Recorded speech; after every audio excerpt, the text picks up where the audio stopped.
I could imagine them being cool, but they not like the best of friends. They not homies. You know what I mean? Shit like that. So all that trading shit and all that, I don't get it. I don't know. It's weird. It's just weird because it's coming out of nowhere based off a sparring session. So what I think people is really the first thing they see is, oh, he trying to help Canelo.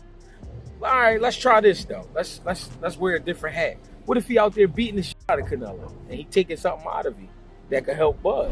Greg Hackett did not take long to silence critics who inquired as to why Jaron Ennis sparred with Canelo Alvarez. And people just don't like it, I guess, because they feel like there was once a thing with Boots and Bud, far as Boots wanted to fight. Bud was like, nah, you ain't did nothing.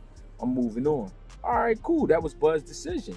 But he can't get rid of that stench. You know what I'm saying? Because it's always something, because it'll always look like Boots hot on his trail. Even though he's not going after him. He going after whatever's there at 54. Greg Hackett addressed the backlash of the criticism against Jaron Ennis' sparring with Canelo Alvarez. He said that only those who have stepped inside the gym can truly appreciate the value of such opportunities, as they have the chance to assess themselves against the best. The people that don't be in the gym, the people that don't understand what it's like to be a fighter, these are the opportunities you live for as a fighter. You want to get in there with the great fighters because that lets you know where you at.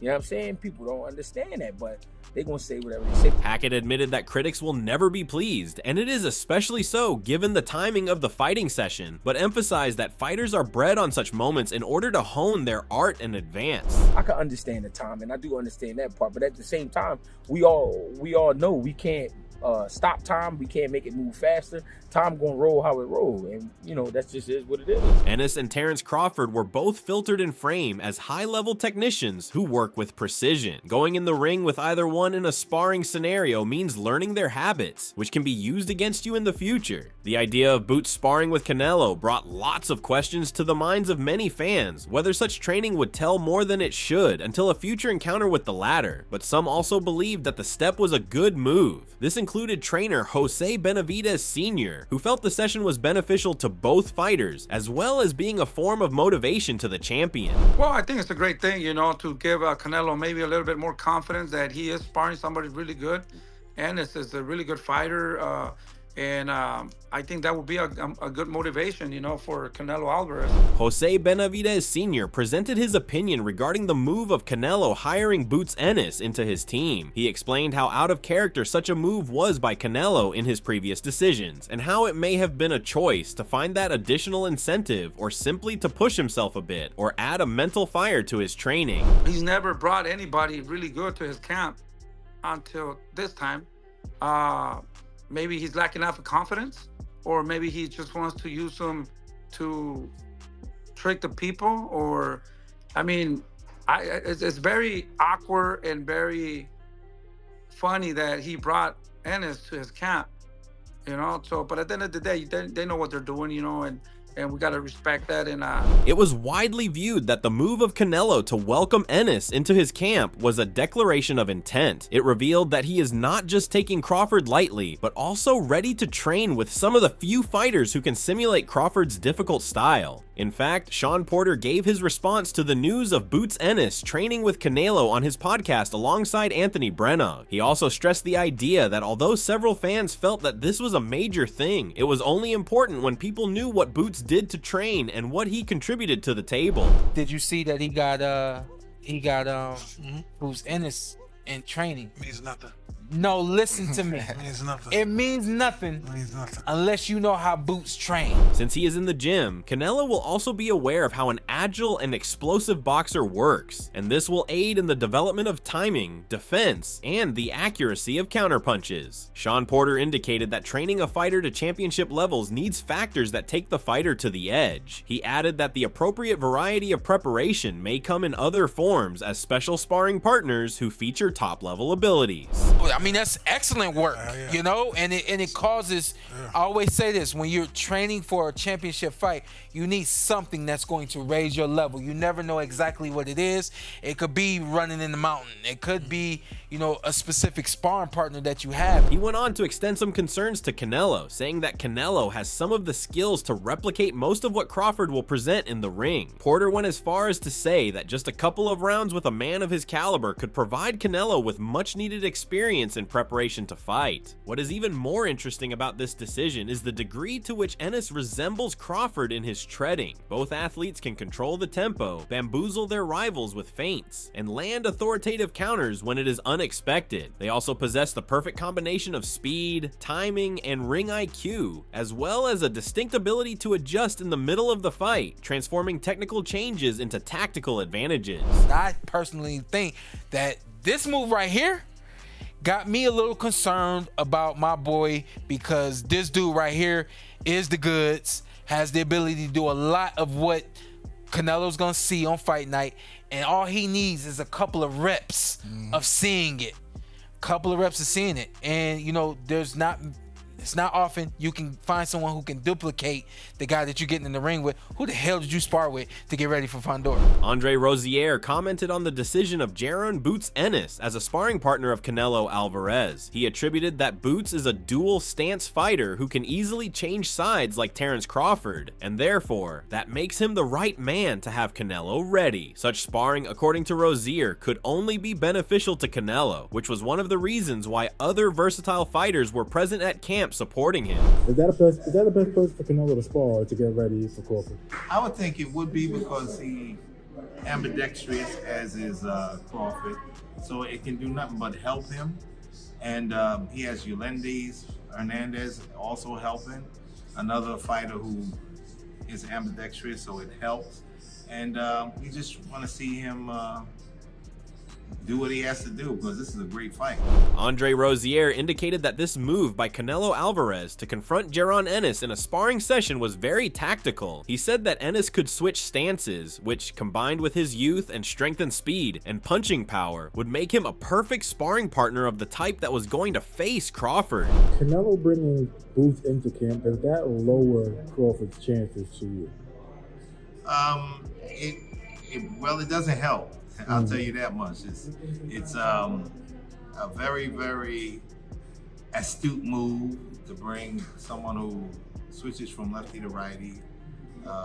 Big, strong young man, very fast, capable punching power. It's going to be a help.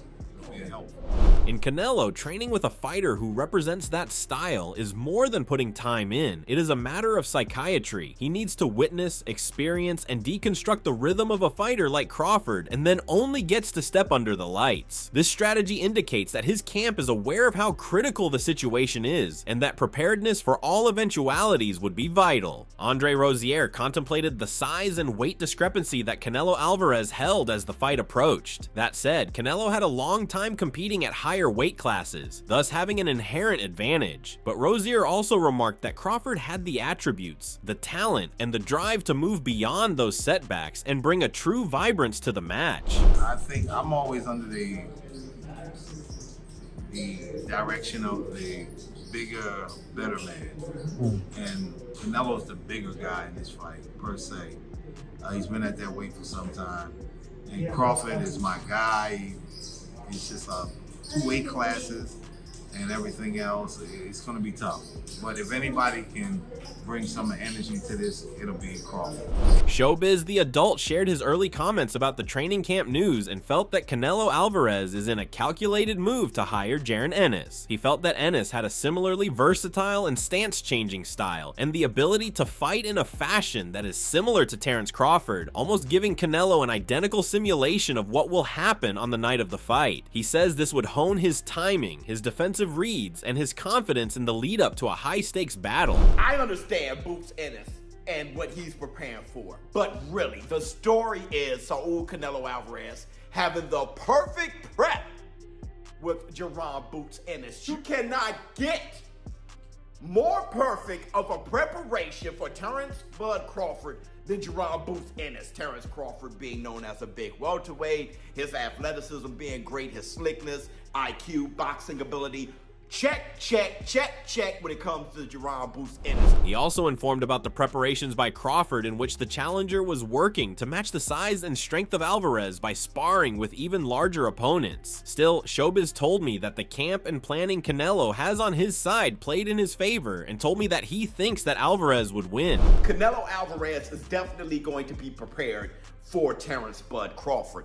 The question is, how prepared would Terence Crawford be for Saul Canelo Alvarez? He never fought at middleweight, let alone super middleweight, and his last fight at 154 against Madrimov was 115, 113, right? So we don't know how Terence Crawford is going to look moving up, but I'm hearing that he's looking good at training camp. I'm hearing that he's been training with big guys and he's been doing well. A lot of that stuff is being held close to the chest. Not a lot of people letting those things out. They want Saul Canelo Alvarez to be totally surprised, but I'm going to tell you this.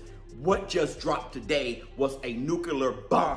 Whereas Crawford has been characterized by his capability to break down top quality challengers into a lowly status. His career has been on making bold decisions and controlling his opponents by thinking ahead of them, making almost an impulsive change in a fight. Those characteristics will be put like never before against such a juggernaut as Canelo. Abel Sanchez was talking about how undoing Canelo Alvarez also takes more than skill. It takes guts and banging away. He underscored that a fighter must be ready to absorb punches and make sure that Canelo fails to establish his rhythm. According to him, it was needed to get Canelo on his back foot and pressure him to prevent being methodically worn down by his accuracy and force. In my opinion, in order to beat Canelo, you're gonna have to be willing to take a shot and to press him and make sure that you keep him busy and keep him backing up.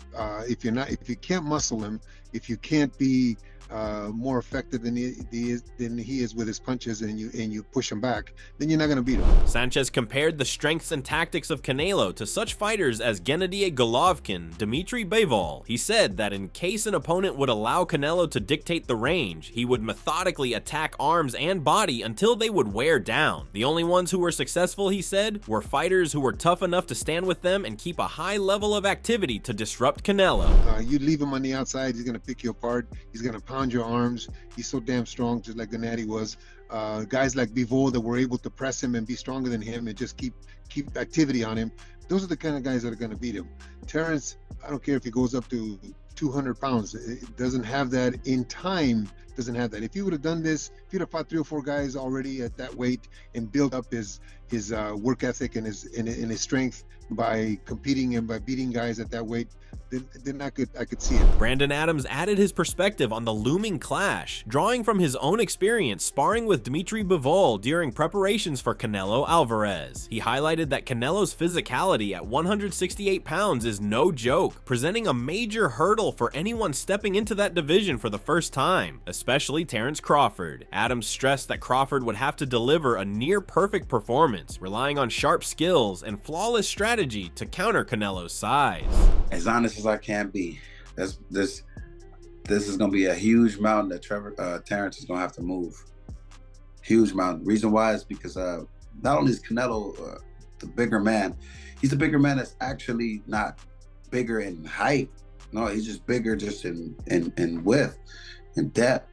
And that's what's going to be one of the, it's going to be something that works for Terence, but at the same time, it's going to work against Terence. The stakes are equally high for Canelo. Already a 4-time division champion and one of the most known in the sport, he understands that a victory against Crawford would once again put his name among all-time boxing greats. But the downside would not be merely a black spot, it would be a question whether, in the age, mileage, or matchups, he is somewhat being overtaken. Jorge Jasmuth of Mill City Boxing discussed the crazy effort involved in Canelo Alvarez's training camp in preparation to fight Terence Crawford. He has disclosed that Canelo has hired 2 vibrant talents, Josias Boots Ennis and the Wild Yowai, to duplicate the style of Crawford. This decision demonstrated what a serious commitment to meticulous boxing training Canelo is, and caused huge interest in the boxing community. Ladies and gentlemen, do you see this right here?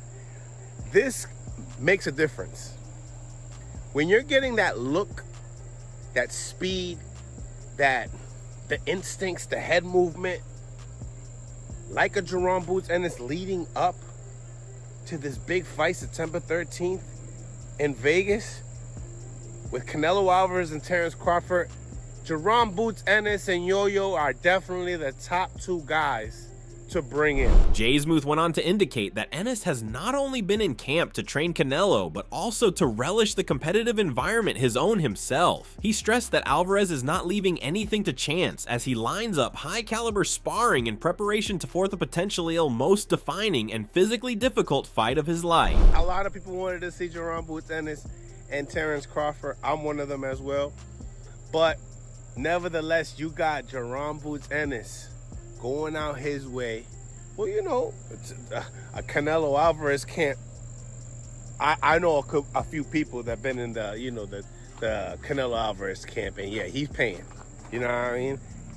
Holy smacks. Eddie Chambers put the decision in the molds of being bold, but planned well by Team Canelo. Since Canelo is fighting Crawford, who has the same style, he also advised that he can train against fighters who imitate Crawford to know what to expect in the boxing ring. Chambers saw IT as a masterstroke, one that would fine-tune Canelo against Crawford in terms of reading his speed, his ability to switch hit, among others.